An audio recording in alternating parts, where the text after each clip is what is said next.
Well, I've been here now quite a while. It's now, this is my 7th year. I was looking for a progressive school. I didn't particularly want to go down the traditional British school system way. And Nexus offered so much. It was when I joined, it was a very, very new school with the chance to grow. And for myself, as head of the languages department, I could then go and mould the department. And I thoroughly bought into the Nexus ethos, which we now call the Nexus way, of teaching and learning. And I wanted to go and use these to help mould a department which was forward-thinking, progressive, for the best, provide the best learning for all the kids that come here. I think the biggest problem I had was that we started to grow very, very, very quickly. So when I arrived, I was the first foreign languages teacher here. When I say foreign, I mean European languages teacher. And we realised very soon that the learners wanted choice. We're all about giving the learners as much choice as possible. And one of their choices was usually a European language.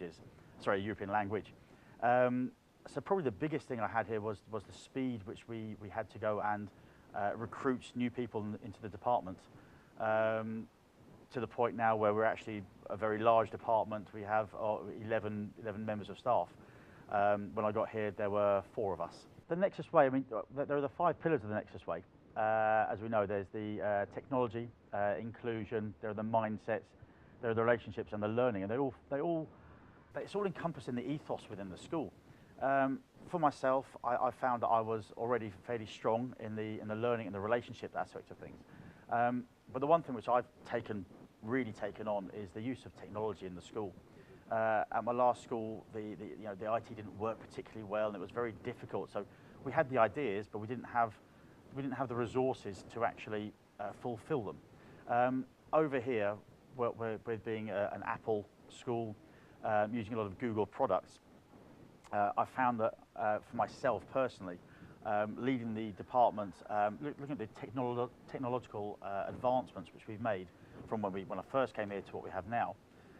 From a personal basis, I now run workshops internationally, lecturing about technology in the classroom, which I wouldn't have thought of 6 years ago. Almost every single lesson if we go from primary all the way up to the IB, for example, in IB, every single lesson starts with I take the headlines off a website, and the learners go and investigate what's happened the night before, which simply can't happen from a textbook, because a textbook is written maybe a year, 2 years beforehand.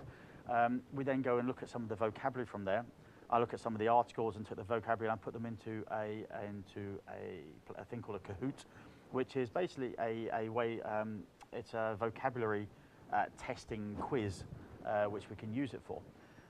Going down further through the school, we use in Key Stage 4, so that's years 10 and 11.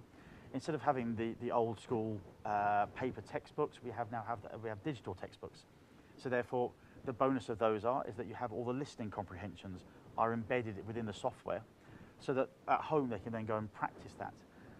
At Key Stage 3, we're looking at innovative ways to go and learn vocabulary, because learning vocabulary can be slightly dull. If you look on the websites we can go to, we use Quizlets, we use Memrise, we use Cram, we use lots of different interactive websites, and what it does is it lets the learners learn at their own pace. Obviously, in every single subject, some learners are going to be better at some subjects than others. It's just what happens.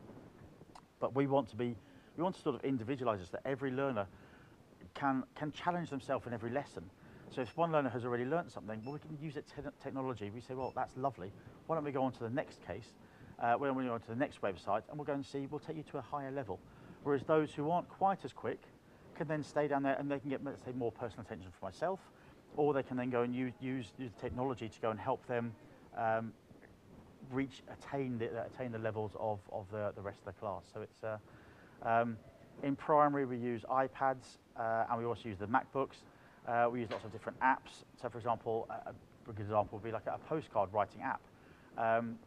One of the things you want to do with languages, you want to write home to your parents when you're on holiday. And this then shows you, and it will help you in the writing of the app, in the writing of the language, and it will also then correct, but it won't just correct your language, but it will prompt you to why do you think you've made a mistake there, and then we'll give you links to where you need to go to find out the information. So we don't tell you what the answer is, We show you how to find out what the right answer is, which actually creates a deeper learning, deeper understanding for each learner. The answer to that is yes. Fundamentally, yes, but it all depends. It all depends on the mindset of the teacher.